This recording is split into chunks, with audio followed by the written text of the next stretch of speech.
Welcome back. It's time now for Media Watch. For that, I'm joined by James Creedon. Hello, James. Good evening, Tom. Now, this first story is intriguing. Two French politicians have asked a Twitter user to apologise no less than 466 times for insulting them online. What on earth is this all about?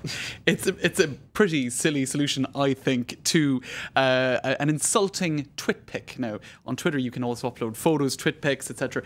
And two politicians, I think, let's take a look at pictures of them first so we can introduce who they are.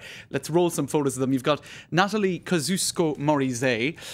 She is a junior minister for Nicolas Sarkozy. And you've also got Jean-François Copé, who is the head of the UMP party. We have pictures of him coming up in just a moment. Now, the two of them, on the 22nd of April, were insulted on Twitter by a Twitter user by the name of... I'll just get his name, Baptiste Fluzan. Let's take a look at his Twitter feed here. Now, what he did is he posted a photo of the two offending politicians who he got extremely frustrated with on election night for waffling about what he thought avoiding the real issues. So what did he do? He went on Facebook or on Twitter and uploaded this photo with insults which have now been blurred out. Very quickly, and we have the photo here of the summons that was issued by the two politicians. You can see here their names appearing on it, Jean-François Copé and Nathalie Kosciusko-Morizet. They asked him to pay a symbolic fine of €1, legal fees of €5,000, and to tweet 466 times that he was very sorry for having caused any insult to the two politicians in question. Now, the irony of all that, of course, is as this well-known French lawyer and blogger points out, look, if you start talking about this, 466 was the number of times that the offending tweet was viewed. People are going to look at it more than 466 times, perhaps 466,000 times if it really took off. And he warns against what he calls a bad buzz, or that the thing could just turn sour and turn back, a boomerang back against the two politicians in question. Now, what the Baptiste Fluzan, the Twitter user, is pointing out here is that the figure of 466 he thinks is actually incorrect. He points out the number of times the tweet was liked on Facebook, shared on Google Plus and tweeted, and he says that does not add up to 466. He also says, look at what you have done by creating a news story out of this. The number of times it's been viewed, which has increased thanks to you, to 1,000. It might be difficult to see there, 1,084. That was a screenshot he took this afternoon. So really, it's another case of politicians trying to muzzle social media in cases where it's not very flattering and really probably not doing a very good job at it. All right, we better change subject because I don't fancy saying sorry for the rest of my life. I just wanted to show that it reminded me of Bart Simpson writing lines. It's, a case of 466 lines. I will not insult politicians. Anyway. Yes, yeah, I like that. I think The Simpsons has a lot to contribute to political discussion. Now, speaking of real politics, Nicolas Sarkozy has been rallying the troops and the faithful here in France. He says that 200,000 people showed up for his rally in Trocadéro here in central Paris. Now, do you think these claims are reliable? Well, there were headlines this afternoon on a number of media since then. The Huffington Post has moved on to something else, saying 200,000 people at Trocadéro, 200,000 people have turned out. Now, online, as happens at all of these rallies, really, those figures are being questioned. Now, what some people are saying here, 200,000 people at Trocadéro, which is a square near the Eiffel Tower in Paris, they must be really old. They're still counting in francs. Perhaps they should divide by 6.5, which was the original exchange rate.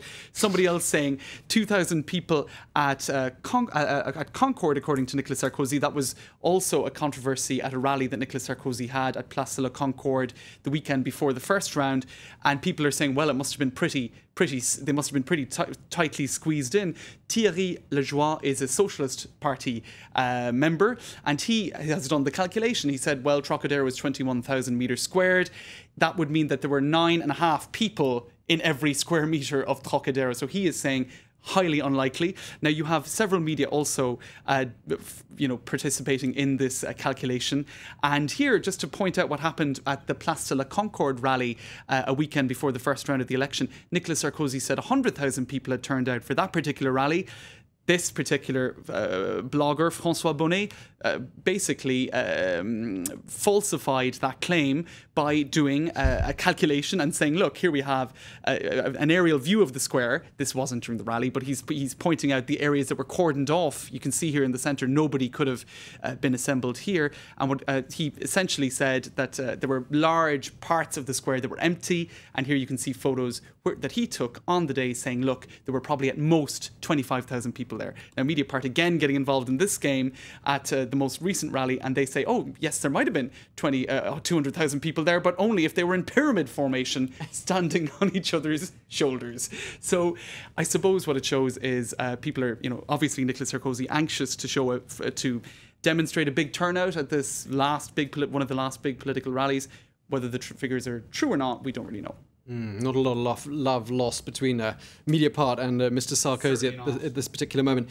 Now, Facebook has made an announcement, and it's regarding organ donations on the timeline. What's this about? All right, well, this was an announcement today by Mark Zuckerberg, the owner. Here is the actual page on Facebook where they made the announcement. Essentially, and here you can see it, there is an organ donor option on the timeline in the US version of Facebook and in the UK. So for now, it's not worldwide. So the idea is if you want to donate an organ or your organs, you can make that known to the Facebook community, and that is seen then as, I suppose, consent if you die and you want to donate your organs. Now, the Huffington Post and other media have been pointing out that Facebook has in the past facilitated people who have sought organ donations. There's one example here in Seattle, a guy called Damon Brown, who set up a page, and he did indeed find somebody. So perhaps an interesting way to exploit Facebook for those ends. Some pointing out, though, that there are privacy issues as regards Facebook. Facebook took my privacy, now it wants the rest of me, saying that perhaps that